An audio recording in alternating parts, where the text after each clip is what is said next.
uma frase aí para a gente iniciar. Nós vamos começar falando do crescimento da igreja. Essa frase do John Grucci. Estes cristãos primitivos eram uma pequena minoria, frequentemente situada na periferia da vida pública, mas eles não consideravam a sua missão como um assunto privado. Era algo que tinha a ver com a transformação do mundo. E de fato eles transformaram o mundo. Onde que a gente vai começar? A gente vai começar onde o Novo Testamento termina. Certo? Nós vamos começar bem no estilo Terceiro Testamento. Então, terminou o Novo Testamento, nós não vamos falar do Novo Testamento, nós vamos direto para o que aconteceu depois.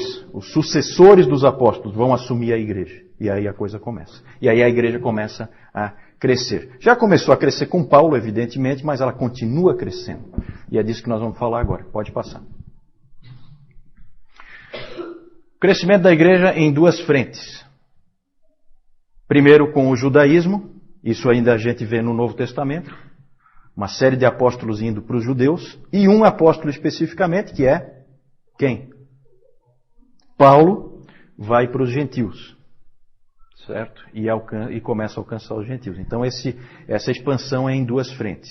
Socialmente, o cristianismo começa atingindo principalmente os mais pobres, os mais humildes, as camadas mais inferiores da sociedade, mas sempre desde o início nós tivemos também pessoas com uma posição mais alta na sociedade. Isso sempre aconteceu e foi aumentando. Começou lá pelo ano 60, começou a entrar mais gente em postos mais elevados dentro do Império Romano. Começaram a se tornar cristãos também. Mas a gente sabe que sempre houve também pessoas mais ricas e mais bem posicionadas na sociedade desde o início. Tanto que o Clemente de Alexandria, ele fez uma pregação em que ele falava: que tipo de pessoa rica pode ser salva? Então essa também era isso a gente tem, né, os escritos dos pais mostrando isso. Geograficamente, quero mostrar geograficamente. Pode passar, isso que eu quero mostrar no mapa. Esse mapa está ruim de ver aí, que só vendo. Mas aqui em vermelho nós temos as áreas atingidas pelo cristianismo no primeiro século. Ainda no primeiro século. Onde o cristianismo já tinha se espalhado no primeiro século. São as áreas em vermelho. Aqui fica Israel, né? Aí nós temos aqui a Ásia Menor.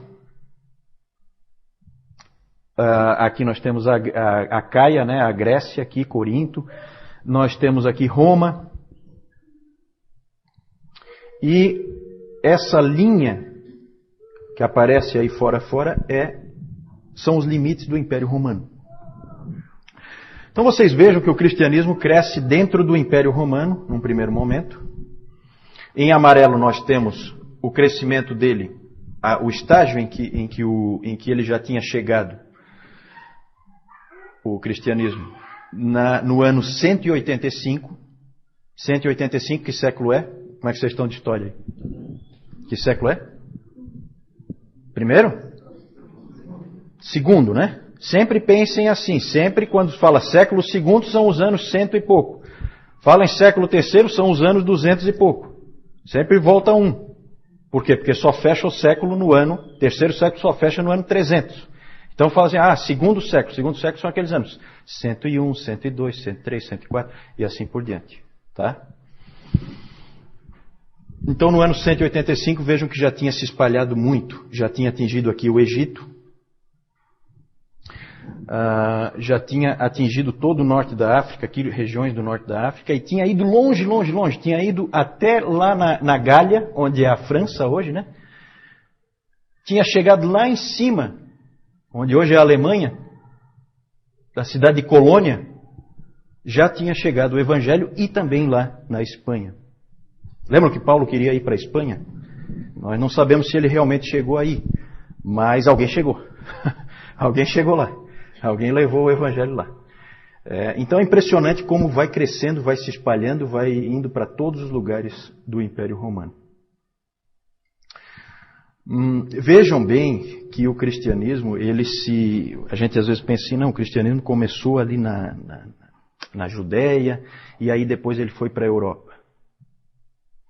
Não é bem assim, gente. O que é marcante aí em termos de geografia? Onde é que o cristianismo está crescendo? Império Romano, sim. Isso em termos de política. Em termos de geografia, onde é que o cristianismo cresce?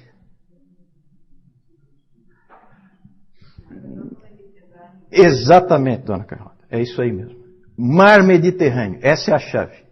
Certo? Por quê? Porque está cheio de cristãos aqui na África. Um monte de coisa que a gente vai ver, um monte de pais da igreja, são africanos. Aí alguém fala assim, mas Agostinho é africano. Né? Aí você fica pensando, né? Africano, uma pessoa de cor negra, são países pobres. Né? A gente fica pensando com a cabeça de hoje. Completamente errado. Isso aqui é mar Mediterrâneo, gente.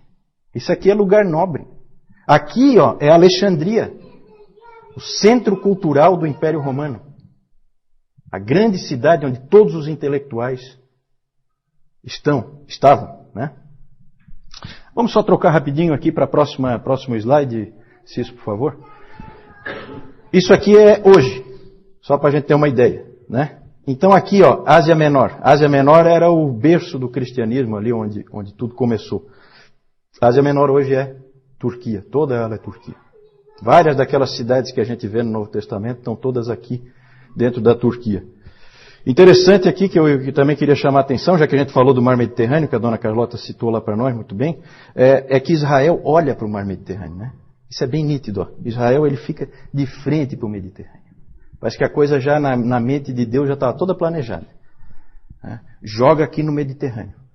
E dali espalha. Né? Israel fica de fato de frente para o Mediterrâneo. Aqui nós temos a Grécia, a Itália, a Alemanha fica bem ao norte da Itália, a França lá, a Espanha. E aqui hoje no norte da África, por causa das conquistas muçulmanas, hoje nós quase não temos cristianismo aí. Né? Mas em outros tempos foi um lugar importantíssimo para o cristianismo, o norte da África. Isso aí só para mostrar para vocês, para a gente ter uma ideia de como é hoje, como era naquele tempo e como começou a expandir. A chave realmente é, como o Valdir disse, o Império Romano e o Mar Mediterrâneo, que o Império Romano se constitui muito em cima do Mar Mediterrâneo. A cidade de Alexandria, que eu falei antes, Alexandria, ela fica bem ali naquele delta do Nilo, na saída do Nilo ali. A cidade de Alexandria, ela é famosa pelo quê? O que tinha na antiguidade na cidade de Alexandria? Farol de Alexandria, uma das maravilhas do mundo antigo, né? E que mais? Biblioteca de Alexandria, a grande biblioteca de Alexandria. Todos os livros do mundo estavam na biblioteca de Alexandria. Cidade fundada pelo Alexandre o Grande, imperador do Império Grego. Certo? Então essa é uma cidade bem importante. O que aconteceu com a biblioteca de Alexandria, hein? Pegou fogo. Exatamente, pegou fogo. Pegou fogo. Foi um grande desastre aí, né? Essa perda. É interessante porque tem assim umas coisas pitorescas, né? Alexandria se acredita que o primeiro bispo da cidade de Alexandria, o fundador da igreja lá, tenha sido o evangelista Marcos. Só que isso é mais no campo da tradição do que propriamente algo comprovado historicamente. Também tivemos forte expansão para o Oriente, não foi só para cá. Para cá também houve expansão. Veio para a Síria, para a Pérsia, expandiu, o cristianismo expandiu para a Síria, expandiu para a Pérsia, expandiu até o Afeganistão, foi para a Mesopotâmia, foi até o Afeganistão. O apóstolo Tomé, alguém sabe para onde é que Tomé foi? Para a Índia, exatamente. Tomé foi para a Índia. Imagina, foi lá para a Índia, lá do outro lado. De novo, a gente está sendo seletivo. Por quê? Porque nós temos poucos registros do que aconteceu na Índia. Mas a igreja estava crescendo lá. Depois, um grande professor de Alexandria. Alexandria é cheio de professores, tá? Um grande professor de Alexandria, de um seminário que existia aqui em Alexandria, onde grandes nomes, depois nós vamos ver, apareceram. Ele também foi para a Índia como missionário. Para fortalecer o trabalho que Tomé já tinha começado, esse cara se chama Pantenos. Foi professor do Clemente de Alexandria. Vamos lá, pode seguir. Por que a igreja cresceu? Em primeiro lugar, pelo poder do Evangelho. E há gente que diz que não existem pessoas que tentam desviar as coisas e querem dizer que não, que o cristianismo cresceu porque havia um vácuo, uma falta de uma religião no Império Romano. E o cristianismo veio preencher esse vácuo. Nada mais longe da verdade. O Império Romano era cheio de religiões. Cheio de todo tipo que você puder imaginar. Tinha as religiões pagãs tradicionais, que vocês conhecem, com aqueles deuses todos, greco-romanos, né, vieram da Grécia, mas foram trazidos para os romanos. E Zeus, todos aqueles deuses lá, Diana. Tinha as religiões então pagãs tradicionais, tinha as religiões pagãs de mistério, como o culto de Mitra, que veio da Pérsia, vinha de outros países, né? O culto de Ísis, que veio do Egito, e o culto de Cibele, que veio da Ásia Menor. Só exemplos, né? As filosofias, muitas filosofias nessa época também, o epicurismo, o estoicismo, que até aparece no próprio livro de Atos, muita mistura de religiões, muito sincretismo, e principalmente, uma coisa que vai ser importantíssima na história da igreja, a adoração ao imperador, certo?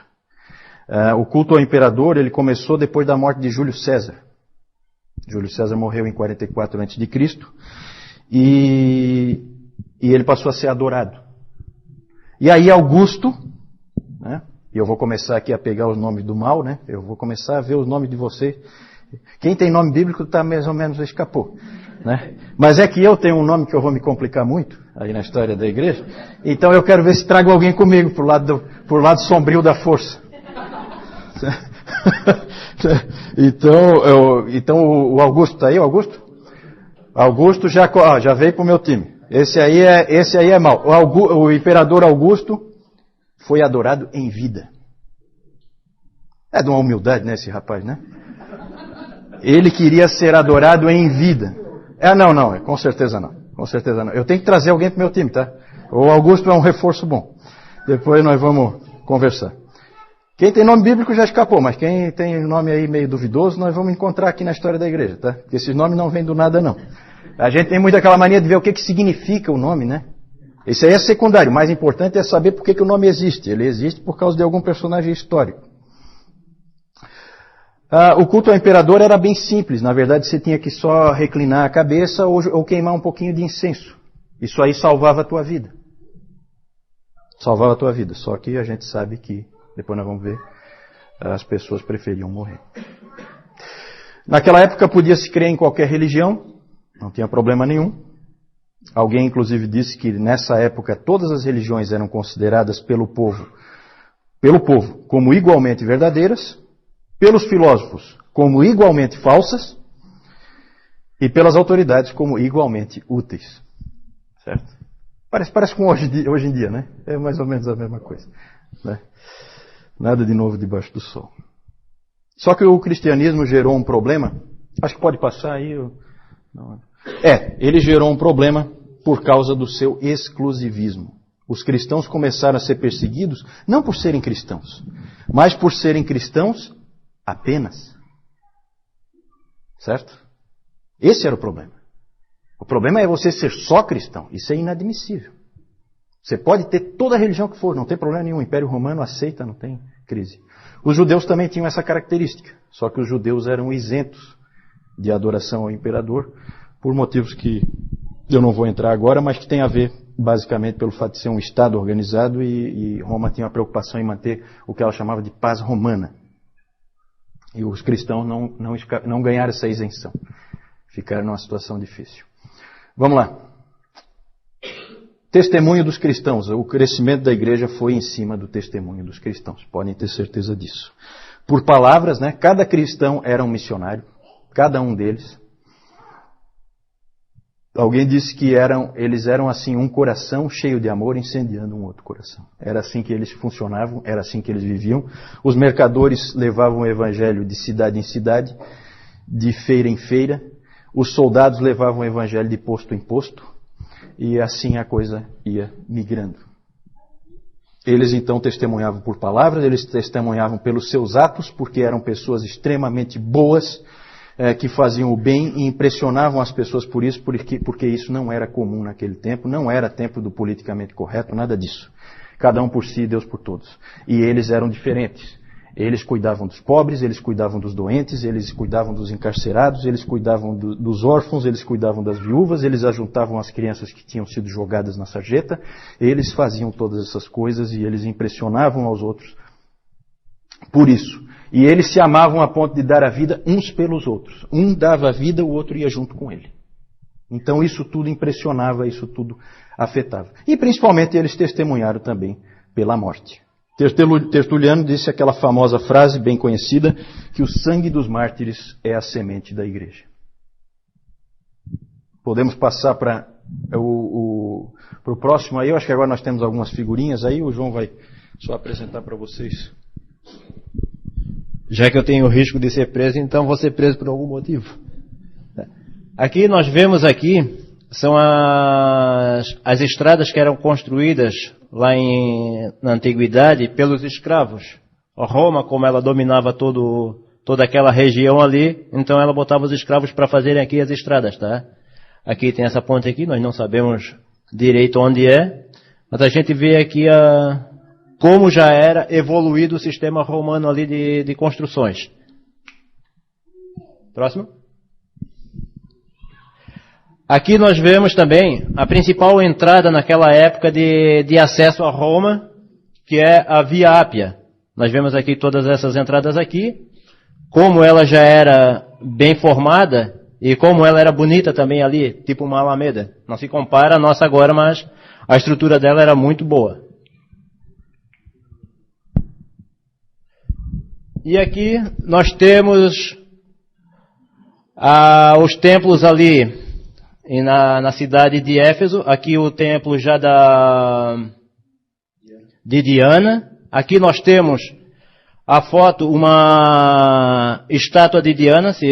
Aqui podem ser vistos. Talvez aí não dê de ver que está meio embaralhado. Mas aqui são vários seios que tem aqui.